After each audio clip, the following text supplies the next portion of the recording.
Welcome. My name is Richard Tejeda. I'm with the Monterey Bay Salmon and Trout Project, and today we're at the beautiful Monterey Bay. We're in California. If you're not from California and you're watching from out of state, and if you are just joining us, we've been going on a virtual series of field trips, starting at the upper watershed and making our way down. We've been learning about salmon and Chinook salmon and steelhead rainbow trout, which are a couple of anadromous native species here in our area. And just wanted to throw a shout out to NOAA for providing the grant, the BWIT grant, to make this possible. Where we left off last time, we were at the Carmel River estuary, and we were learning about how at that point the salmon and trout were going through a process called smoltification, and they would hang out in that estuary for actually at that age they're about 1 to 2 years old, and then they're going to move from that estuary out into the ocean for another 2 to 3 years, and they usually out migrate about this time.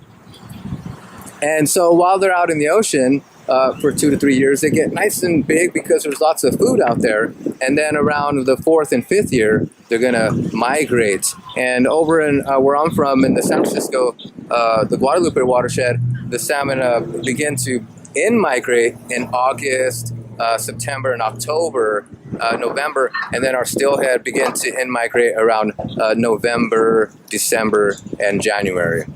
Right where the star is at is where we're beginning, and you're looking at the Monterey Bay, if anything, kind of Fisherman's Wharf, and we're starting off over here at the Municipal Pier, which is wharf number 2. Okay, so really quick, I'm gonna have we're gonna just show you this poster because it's important. So when we talked about in the upper watershed, we learned about how this is actually Chinook salmon here, right? Different stages. We learned about how they were eggs and elephant, and then we learned about how they became fry and par and moved their way into the Carmel River estuary and became smolts. And this is what they look like as a smolt, right? And a size comparison as opposed to when they're adults and things, right? Okay, so now they're in the smolt phase, 1 to 2 years. They're going to move out to that ocean, and they're going to change color.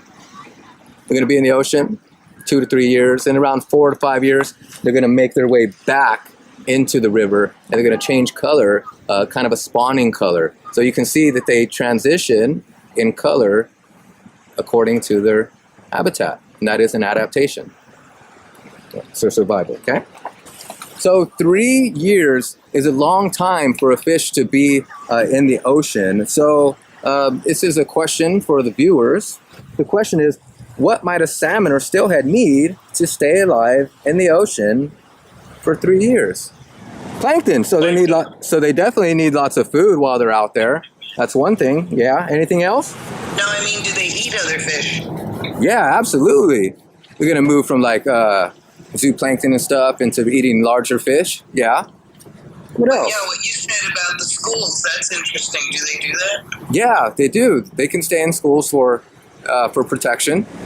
So they need to be fast so they can stay away from predators. You said kind of stay in schools, have lots of food, so good ocean conditions, and be able to hide from predators. And so when we talked when I showed you that poster about them changing colors, them being able to change colors in the different environments helps them survive and mix in with that environment, right? All right. Big history here in Monterey Bay with canning and fishery. To look at a predator, looks like we have a sea lion. And so lots of predators. We'll see some today. That's a beautiful sea lion just hanging out in the water. But look at this poster, okay? So now when the salmon and trout make their way, right, from the fresh water out to the ocean, they have lots of predators, right? They have lots of things to deal with. And so if we get really close, so I bring this poster really close, we see that while they're in the forest, they have lots and lots to deal with in the forest. But down here in the Monterey Bay, they're going to continue to have lots to deal with, including fishermen, including bigger fish like killer whales and orcas, which we'll be talking about in a second because we have a special situation here, right? And you also can tell and see that when they make their way down, they start off small, they get bigger, they change color in the ocean, and then they begin to make their migration back up. The entire time they're dealing with man-made and predators and obstructions, okay? So down here, we get to see exactly like what's going on down here. So we'll get to see seagulls. And so one of the cool things that we learned from the interview with the salmon fisherman that we'll be showing at the end as a treat is this gentleman has 45 years of experience fishing in Monterey Bay for salmon. And what he told us was really cool. And I've heard about this in the past, but not had too much experience or knowledge about it. But there are killer whale pods that live in Monterey Bay. Now we're going to look at a video of a particular pod living in Monterey Bay, and this particular pod eats mammals. And so the video you're going to see is the orcas, the killer whales, training their young to hunt, and so they're like throwing salmon around. Okay, so John.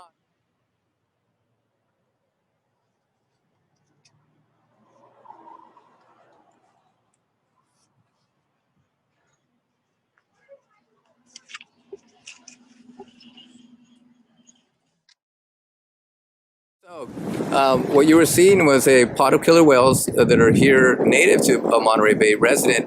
And again, they're just, they eat seabirds and mammals. And different pods have, if anything, used partitioning in the natural environment to be able to have food available, or the food that's available in that area they've adapted to. So what Mike told us is, in the next video you'll see, is that there's a killer whale pod of orcas that come from the Puget Sound about 2 weeks out of the year, and they come here and they swim here with their calves and they hunt just for Chinook salmon. So let's go ahead and pull up a rare video of that pod and what that pod looks like when they're here in Monterey Bay. Does a pod that eats mammals eat sea otters? You know, I wouldn't put it past them. I mean, they're mammals, so I would say yes, but I don't want to say for sure. Right, gotcha. But what I wanted to bring up, and the cool thing about orcas, is that they have adapted and evolved to eat Chinook salmon. Now, if you know anything about Chinook salmon, you know that they're a very rich fish in lipids and omega-3s. And so my guess is that these orcas are so smart because they eat these Chinook salmon, which then feeds their brain. And so interesting that a pod of killer whales would come all the way, make the trip from Alaska all the way here to the rich waters of Monterey Bay to be able to feed here.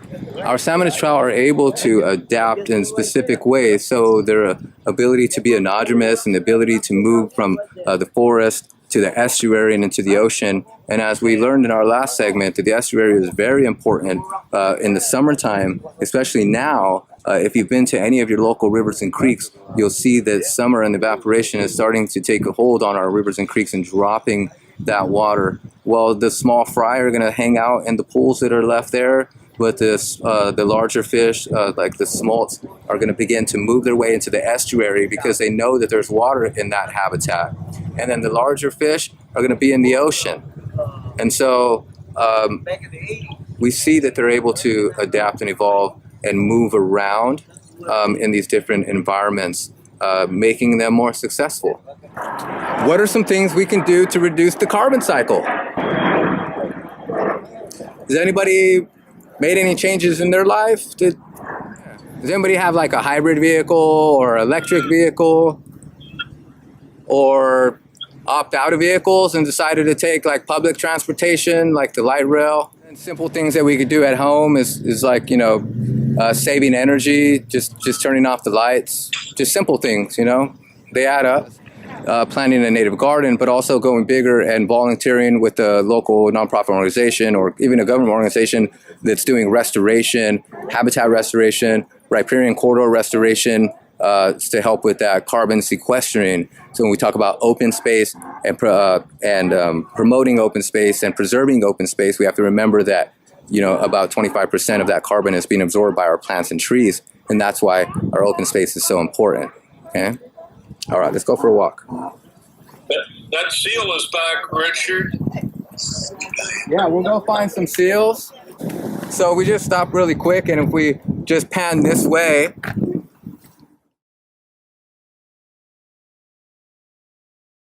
Richard, are they catching a lot of salmon this year? according to Mike, no.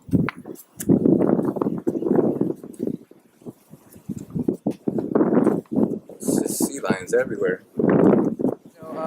Salmon grow tremendously after spending 2 to 3 years in the sea. Their biological clock tells them, hey, it's like something tells them it's time for you to go back to the same area where you were born at. And some travel hundreds of miles, some travel thousands. And so when we're talking about a fish that's in, Oregon, the state, and they want to make their way back into, let's say, the San Lorenzo watershed or the Carmel River watershed, well, how do they do that? Do they have GPS? No, not necessarily. So they don't have like a GPS, like a car system type thing, but they do have specific things that help them out. And that is one of the things that is they're said to use is celestial navigation, which is using the moon and the stars and the sun to be able to navigate. Their ability to smell. They have the ability to smell like in the parts per trillions, for example, while dogs smell like in the parts per millions and humans smell like in the parts per thousands. So they have this extreme ability or extreme sense of smell. And also it said that they have kind of like a compass in their kind of brain that works with the Earth's magnetic pull, which tells them, well, if they get a weak signal when they make a left, they're going to make a right. And if they get a strong signal, they're going to follow that signal. So there's multiple ways that salmon are known to be able to navigate and use these, and if anything, put all of these different tools together so that they're able to make their journey home, right? So they don't have to ask for directions. No. And so just for the viewers, does anybody else know any creatures that they've heard of or may be familiar with that use the same kind of navigational system? What's the one creature that you've heard of? Yeah, I'm thinking about a particular one that that's really cute and really tiny, and their parents come onto sand and then they dig a hole for the eggs, and the eggs are on land, and then the eggs hatch and they come out and they go to the water as little babies. What am I thinking about? Turtles. Sea turtles. Yes, exactly, turtles. And so sea turtles have that same kind of navigational system. And me being from Texas, down at Padre Island, they have a little sea turtle, like where they have the public come out and watch all the little sea turtle babies make their way for the ocean. It's really cute. And so other animals are able to do that as well. So it's pretty amazing. Let's do that. And then we'll get into this, and then we'll just pop up Mike Ricketts and listen to some of his interview that was done. Mike. Hi, I'm Meg Seabird from the Monterey Bay Salmon and Trout Project, and thank you for joining us today. We're on our virtual field trip number 5, and we're here today down at the Monterey Harbor, and we're talking with Mike Ricketts, who has been a salmon fisherman for 45 years. He knows lots about the salmon fishing industry and all of the different factors that affect salmon fishing. It's been changing over the past several decades, or what do you see happening? Yeah, probably more. The size of the fleet is down to a lot less than it goes over down the coast. It's just not, ocean conditions a lot. The numbers of fish that we have for fishing determined a lot by climate and ocean conditions and the amount of fish available in any given area. years, have you seen the number of salmon being caught going down or going up, or? You see a fluctuation in numbers, but most often it's determined by the amount of rain and snowpack and everything that creates good habitat for the spawning of the fish. And so if we have good water, good snowpack, we usually get a lot more fish back into the ocean. It doesn't take a lot of fish going into the rivers. And so when we have El Nino years of 82, 83, and 94, some of the years that we've had heavy water, we get huge runs of fish. So there's various numbers of production. So once they come down, migrate down the rivers into the bay, do they hang around here and grow, and how big do they get? Well, they don't hang around anywhere. Mostly they go where the feed is. A lot of krill creates a better habitat for young fish to grow fast. So if there's that, wherever that is, we usually have that on the edge of the canyons. And so that is a big food factor for them. And then once they get big enough to forage on sardines, anchovies, squid, baby rockfish, the growth rate is just determined by how much good food they have. Usually, we start fishing usually on 3-year-old fish. Because when they get to be 9, 10 pounds, and then they get this good years, they'll be 12 pounds. So it takes them 3 years once they come out of the river to be a fishable size. So they must be scouting around, like you said, in populations. They move around to find food. Sometimes they're in schools, and sometimes they're just, the older they get, the bigger fish, sometimes they're just independent. Don't travel as much in schools. But most often you'll find some that, there's a school. So the numbers of fish being caught are not really consistent from year to year, because it depends on our weather, it depends on the habitat, it depends on the rain and snowpack in the mountains, and then it must run in 3-year cycles, because the fish come out of the rivers when they're young. They move into the ocean, and they can grow to be very large, up to 12 pounds after 3 years. And so it can be a boom and a bust kind of deal when you're a commercial fisherman, I suppose. Good years, bad years, and you don't really know in advance. We're right here as part of Monterey Bay is one of the 7, I believe it is, national marine sanctuaries. And a sanctuary is an area that is very, it's a special environment and very special ecosystem. And so the federal government created sanctuaries to protect that habitat. How does that come into play with fishing here on Monterey Bay? For salmon fishing, it doesn't interfere or most of the areas, except for small, marine protected areas that prohibit fishing. There's a deep canyon here in Monterey Bay that I've heard is as deep as the Grand Canyon, or maybe deeper. And there's a tremendous amount of upwelling that circulates nutrients and food important for the ecosystem here in Monterey Bay. Is that area off limits for fishing? No. And there are a couple of little shallower areas out there, aren't there? Almost like an atoll or something. Very small areas, 1 mile, 2 mile long. They haven't impacted the salmon fishing that much. You were talking about the salmon population here in Monterey Bay being affected by snowpack and the amount of rain.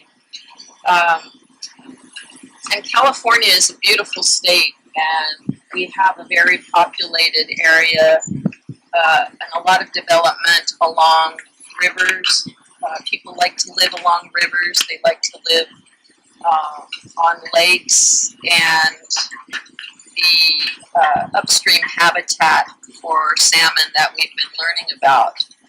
So how do you think the human development affects the salmon populations that are entering the ocean? Probably the biggest factor with over the period of time when we used to have millions of fish, we didn't have dams. Eliminated about 85–90% of the natural spawning habitat. So with that in mind, to get the numbers that we had when we had all the rivers were available for the fish to spawn. All of the Sierra's main river sheds had salmon, Now a lot of the ability to get to the rivers up here, we used to have salmon. So we talked briefly earlier about orcas, because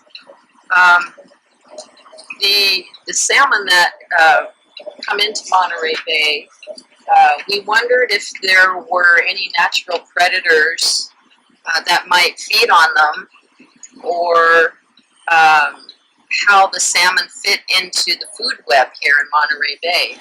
Well, the sea lion is much more of a predator with small groups of orchids that occasionally show up there for a week or two. We have sea lions around year round, and the population of sea lions is growing probably at about 10% a year over the last 20 years. So we've got way more than we ever had a long time ago. So they can be very voracious in terms of our salmon. I read a story that there's a river up north, I think it was the Columbia River, where the sea lions are actually swimming right up into the river to eat the salmon as they're migrating. They do it in a lot of the rivers, coastal streams here. And orcas eat sea lions, right? Not enough of them. Okay.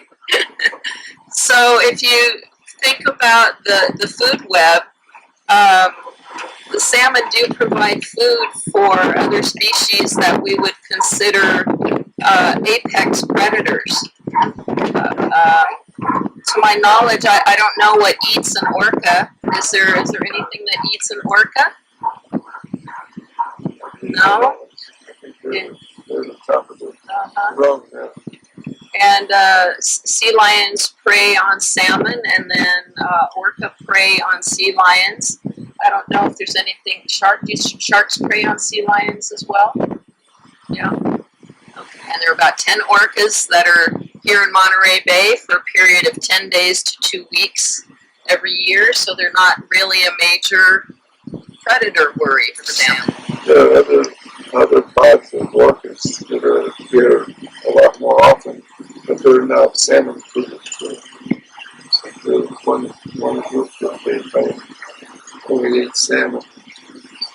The reason they travel like this is because there aren't enough fish coming out of the Columbia River to keep them satisfied. Or maybe it's just a natural migration that they have that they can feed on some of our fish. But very seldom have I ever seen in 45 years to see an orca feed on salmon out here. And more global warming. The heating up of the overall planet and the increasing ozone layer that is causing things like acid rain. And I know that a lot of the oceans suck up a lot of carbon dioxide, which is really great. But it's also changing the composition of the ocean water.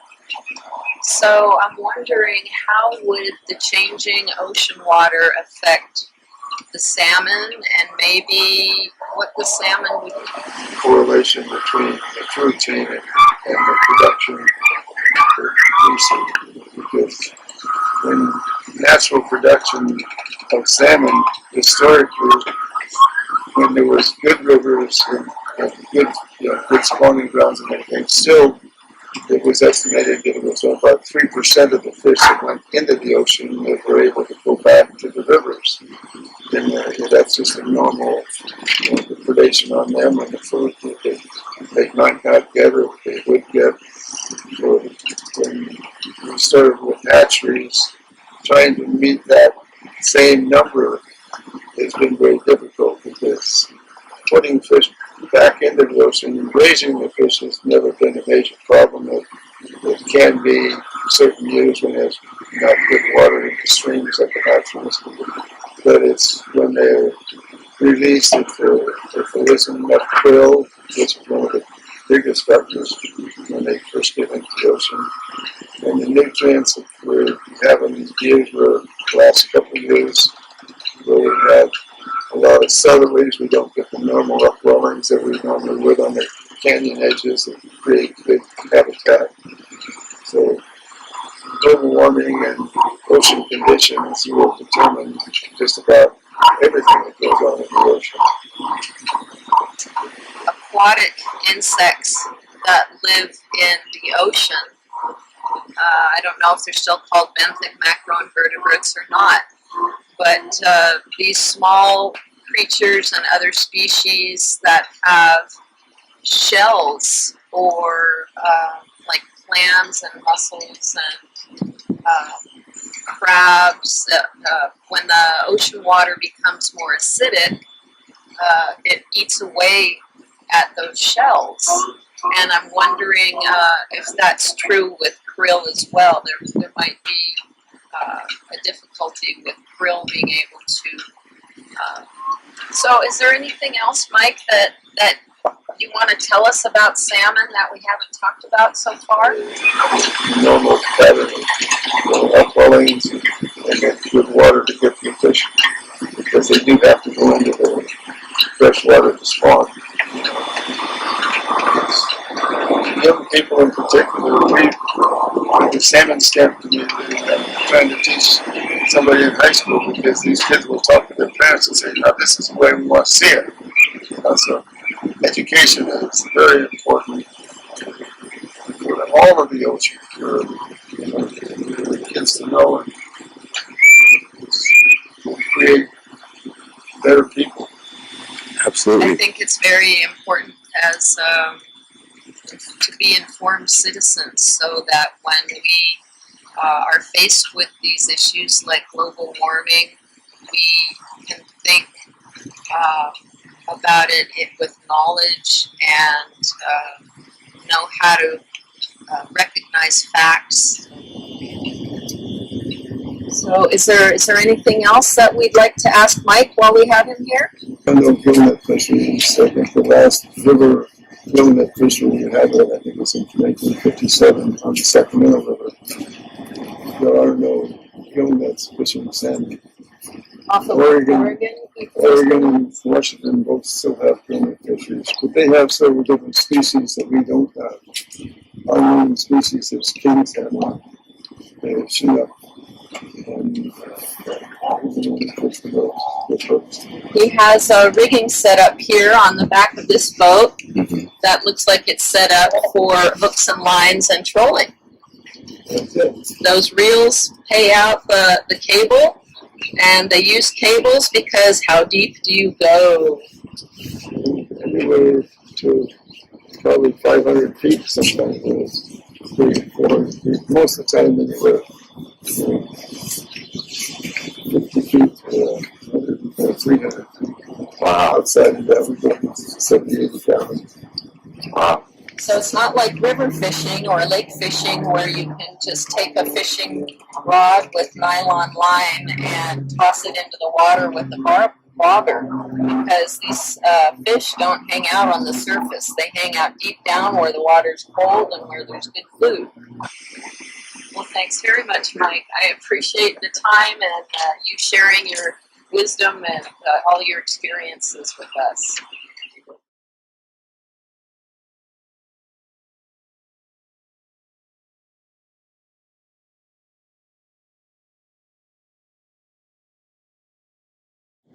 Yeah, I don't know what they're because according to the Mike, gill netting and nets are not allowed here for salmon, so they must be going for a different type of species. Maybe it is squid. I'm not too sure because I don't know if squid even use nets. Maybe they do. Those. Some of them use nets. Some of them actually use a big suction hose. Oh, cool. They track them close to the boat and then you just suck them up out of the water. Those are probably sardine or anchovy rigs, but I don't know. Oh, that makes sense. All right, let's see here. Is that fish company open? Yeah, so Go in there? yeah, so the fish company is open. Let's see if they let us in this time.